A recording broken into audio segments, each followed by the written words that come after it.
If you were part of a group of burglars attempting to rob a New York mansion with a hidden secret trapped within a ultra-secure panic room, would you know how to rob it? In this video, we're going to be giving the burglars some advice so the villains can finally win the Panic Room movie. Our movie starts off following a mother and daughter who have recently collected a nice divorce check from the husband, which allows them to buy a new New York City mansion. They go on a tour throughout the entire mansion, and it includes everything you want, from a nice kitchen to bathroom to even an amazing guest room. One of the most important features of this house, however, is it includes a ultra-safe safe room known as the Panic Room, which includes its own electrical grid, security cameras around the entire house, and a door that can basically not be penetrated by any explosions or hammers. That very night, the mother and daughter decide to move in. After the mother puts the daughter to sleep and she takes a nice warm bath and goes to bed herself, the robbers finally break in and make their move. The first robber is able to break through a hole in the ceiling with a crowbar and then open the door for the other robber. However, the other robber does something unexpected. He brings on a friend, a third person, to commit the robbery. In my opinion, this is a massive mistake. You have absolutely no reason to bring a third person into a robbery when you're facing a woman and another child. Not only is this bad because it's another loose end, he might leak secrets or he might betray you, you also have to give him a portion of your robbery, which in my opinion is never worth it. But you know what is worth it? Today's video sponsor, Atlas VPN. They won't betray you, they won't spill your secrets, and they won't cost you a fraction of your massive fortune. Atlas VPN is a state-of-the-art VPN system that will allow you to encrypt your data and hide your virtual location. This is done through a special VPN server that can encrypt and decrypt your information at will. In fact, Atlas VPN's data breach monitor allows you to insert your email address and scan the internet to see if there's any data breaches that involve you. This will give you a head start on any of those stupid hackers that attempt to hijack your information. However, my favorite feature is that Atlas VPN offers is that it allows you to quickly and seamlessly switch virtual locations to other countries to access blocked shows on your favorite streaming services. I like to use it on Netflix, so for example, the movie Hostel is blocked in the United States. Well, that's not a problem. I just switched my Atlas VPN location to the UK and it allows me to instantly access the show. Last but not least, Atlas is doing a massive discount on their 3-year plan, making it only $1.39, and it includes a 30-day money-back guarantee. So if this interests you, make sure to click the link at the top of my description box. Now, let's get back to trying to rob this mansion. These criminals start getting into an argument on the bottom of the house because they didn't think there would be anyone moving in this soon. The thing is if you're about to rob a mansion in a very populated area of New York, you should definitely be doing more research and maybe even scouting out the house hours ahead of time. You should have seen the moving van, which would have deterred you from robbing the place. After a moment of hesitancy, the robbers start making their way upstairs to what they're looking for. I won't spoil what they're looking for just yet, but you'll find out soon enough. However, at the same time, the mom of the house starts going to the bathroom. So the robbers sort of have to stand still and wait for the mom to go back to bed before they can keep moving up the house. However, if I were in this situation, I would strongly suggest removing my shoes because loud boots on the hardwood floor could affect the sound, waking the mother up or the kid. I know everyone has the experience of playing their DS or their phone under their blanket, but they hear their parents walking down the hall, so they quickly hide their DS. In this situation, the robbers are like the parents, so they want to be as quiet as possible. The robbers decide after the toilet flushes that they're in the clear to go, so they continue walking up the stairs. However, this is where the mom that gets paranoid and checks the security cameras and sees them walking up. This whole situation could have been avoided if the robbers had simply hidden while she was flushing the toilet instead of continued up the stairs. On average, it takes around 10 to 20 minutes for someone to fall asleep, so you should at least wait that long for her to fall asleep, and then you can rob the place and leave without anyone getting hurt. However, because they don't do that, the mom is able to grab the daughter and a chase ensues. During the chase, one of the robbers is able to come face to face with the mother and the daughter. However, rather than catch them immediately, he decides to taunt them. This is where they run into a nearby elevator and escape.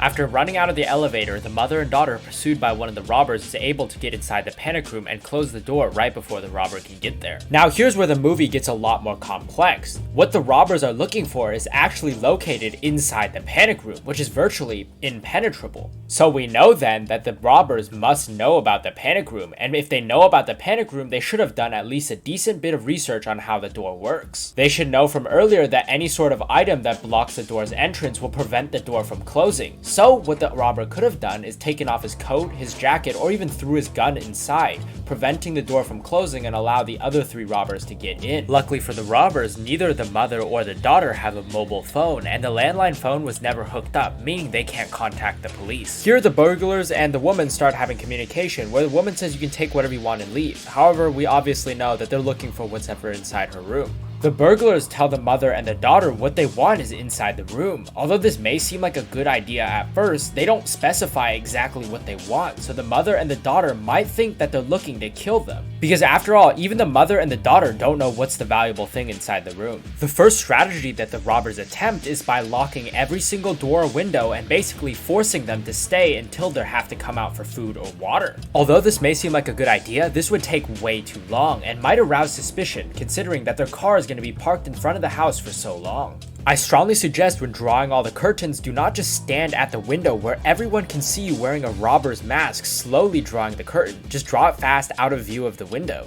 The 2 Dumb and Dumber burglars decide that they want to use a sledgehammer to break through the bottom of the panic room. Well, I'm pretty sure the designers of the panic room already thought through this, and it's going to be very secure on the bottom. This is also bad because if you do get caught by the police, you're going to get charged with destruction of property, which you might already be charged with, but this is just another charge, you know? And on top of that, the loud sounds from the sledgehammer might wake up neighbors or people who are passing by, who might alert the police and get you all caught. So don't do anything stupid and try to keep everything quiet, especially if the plan is for sure to fail. The black burglar actually comes up with a great idea of getting a propane tank and pumping propane into the room, basically gassing them out of the panic room. However, it soon stops being a good idea after the other burglar decides he wants to keep the propane going rather than turning it off. The reason you don't want to keep it going is if you kill them inside the panic room, not only will you be charged with murder, you won't be able to get into the room at all, ever.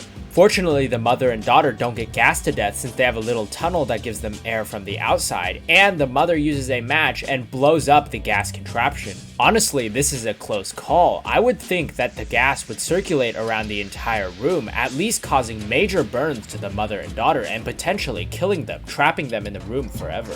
Later, the 3rd burglar that was later brought on is starting to demand more money. This is why I said it was a mistake to invite a 3rd person. And you also conveniently made it that he's the only one in the group with a pistol, meaning that you basically have to give in to his demands or he'll shoot you. Another issue arises when the 3 of them are arguing. The mom escapes to attempt to grab a phone from the bedroom. In a situation like this, you should definitely have at least one person guarding this very important room at all times in case they try to escape. The mom is able to make it to her room safely after grabbing a phone from her bedroom. Luckily for all the robbers, however, the phone cannot get signal from within the panic room. They realize that one of the burglars is a fucking dumbass, and rather than cut the landline to the phone, he just cut the cord to the phone, meaning the mother and the daughter used the wires from the landline to hook up to their mobile phone, giving them access to a call. The good news is the lady called her husband rather than the police first, meaning that the police aren't actually contacted yet. The robbers were also able to smash the box, stopping all the landlines. This is where the robber that looks like a skinny version of Drake decides to call it quits, so he walks out the door. However, Raoul has some serious anger issues and executes him on the spot. Honestly, this isn't actually the worst decision by Raoul to shoot the other robber who decided to quit, because if that guy quits and he finds out you guys got the money, he might rat you out to the police. However, before they can get all emotional about Skinny Drake dying, the woman's ex-husband comes home because he was called earlier, so they take him hostage. At this point, because there's violence and killing involved, the black robber also wants out. However, the white dude holds him there. I basically said, if you don't tell me an idea to get into that room in 3 seconds, I'm gonna shoot you. So they come up with the most evil plan possible. They bring the dad to the security camera and start beating them until they say the wife and children come out of the panic room. Personally, I think this is a very risky idea because the mom might not even care about the dad anymore since they said earlier that she's going through a divorce. Meanwhile, at the same time, the daughter really needs to leave the panic room because she has diabetes and her blood sugar is getting uncontrolled and there's nothing she can regulate it with inside the panic room. Okay, I know I was supposed to help the burglars win this movie, but I couldn't help it. Couldn't the mother and daughter just have left when they were beating the dad up? And this would technically help the burglars win too, because if those two left the panic room, the burglars can just get what they want and leave, and everyone gets out safe. Well, except for the dad, maybe. Because the daughter's diabetes is getting so bad, the mother is forced to leave the room to go grab insulin from the nearby freezer. If the burglars were just waiting outside the door like they told them to multiple times in the movie, this would be over because they could just let the woman and the daughter go and get what they want from the safe. Before the mother gets back to the panic room, the two burglars beat her to it, and they see her kid on the floor. Luckily, they don't end up doing anything to her, but they could have just closed the door and opened the safe and left. It's not like the woman can hurt them or anything. So one of the burglars go downstairs to go retrieve the power tools to open up the safe that's inside the panic room. However, he runs into the woman, and the mom just completely fucking runs him over. Instead of camping out the doorway, he could have just went back to the panic room and waited for her to show up. Or even better yet, he could have just let the daughter go. That way, the daughter and the mother would both leave. There ends up being a really big fight, which results in the two criminals as well as his daughter ending up in the panic room while the mom is on the outside. The police end up showing up because the husband who came earlier and just got his ass beat called the police. Luckily for the criminals, the woman is actually kind of smart and doesn't immediately confess the crimes that they did, otherwise it would have killed his daughter. Meanwhile, the two criminals inside the panic room take out their power tools and start drilling into the safe, and we quickly see what was inside. Inside the safe, there were millions of dollars worth of bonds. With the government bonds in hand, the two robbers then leave the panic room, hoping to leave the entire house in general and escape before the cops show up. However, Raoul decides even though they're at the doorway to get outside of the house, he still wants to continue to hold the daughter hostage, which I cannot comprehend. Just drop the daughter and run away. Since he doesn't do this, he gets sledgehammered from behind. Seeing this, the black dude literally gets outside and runs away. He's almost outside of the house, but then he turns around and looks.